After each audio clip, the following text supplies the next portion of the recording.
अब हर खबर पर होगी हमारी नजर।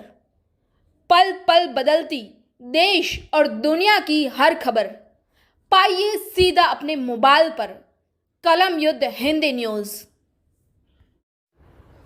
नमस्कार, कलम युद्ध हिंदी न्यूज चैनल पर आपका स्वागत है। मैं आपके साथ वैशाली पुबार करते हैं नजर आज की कुछ ताजा खबरों पर। सूरत से इस वक्त की सबसे बड़ी खबर सामने आ रही है। यदि स्कूल वाहन चालक नियमों का पालन नहीं करते हैं तो स्कूल प्राचार्य जिम्मेदार होंगे। सूरत से इस वक्त की सबसे बड़ी खबर सामने आ रही है। यदि स्कूल वाहन चालक नियमों का पालन नहीं करते हैं तो स्कूल प्राचार्य होंगे जिम्मेदार। सूरत साउथ गुजरात यूनिवर्सिटी में पुलिस अधिकारियों और स्कूल प्रिंसिपलों के साथ बैठक हुई। पुलिस द्वारा सभी कानून एवं नियम समझाए गए। स्कूल वाहन मालिक करे नियमों का पालन। स्कूल सत्र शुरू होने पर स्कूल वाहन चालकों द्वारा नियमों का पालन नहीं करने पर कानूनी कार्रवाई की जाएगी। बड़ी संख्या में स्कूल कॉलेजों के प्राचार्य मौजूद रहे। जुड़े रहिए कलम युद्ध हिंदी न्यूज चैनल के साथ। ज्यादा जानकारी के लिए लाइक कीजिए, शेयर कीजिए, सब्सक्राइब कीजिए कलम युद्ध हिंदी न्यूज चैनल को।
મેમ આજે શિક્ષણ સંચાલકો સાથે બેઠક થઈ છે. કોણ બેઠકમાં હાજર હતો તો શું ચર્ચા કરવામાં આવી?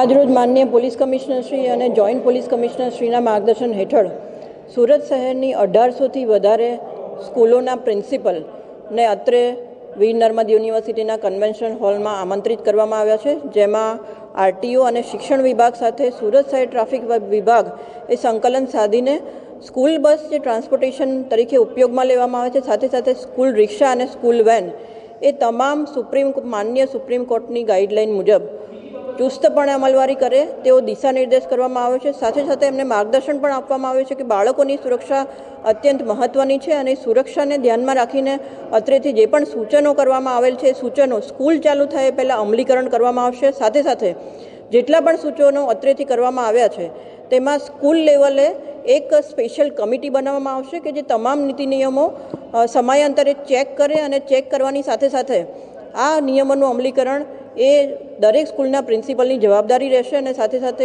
કોઈપણ જગ્યાએ જો પ્રિન્સિપલને કોઈપણ ક્વેરી હોય અથવા ક્વેશ્ચન હોય તો અમારો આરટીઓનો અથવા શિક્ષણ વિભાગનો ગમે ત્યારે સંપર્ક કરી શકે છે. અને અત્રે 1800થી વધારે સ્કૂલના પ્રિન્સિપલ હાજર છે અને આજરોજ એમને આ સેમિનારમાં માર્ગદર્શન આપવામાં આવેલ છે.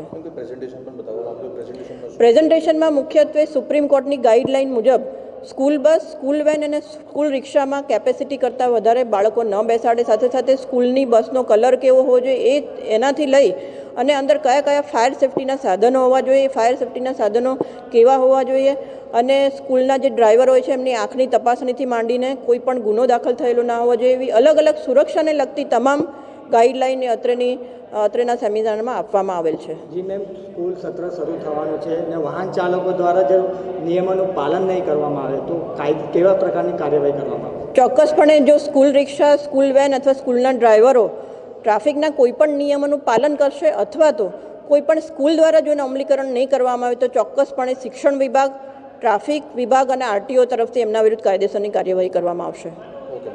Thank you. જય હિન્દ.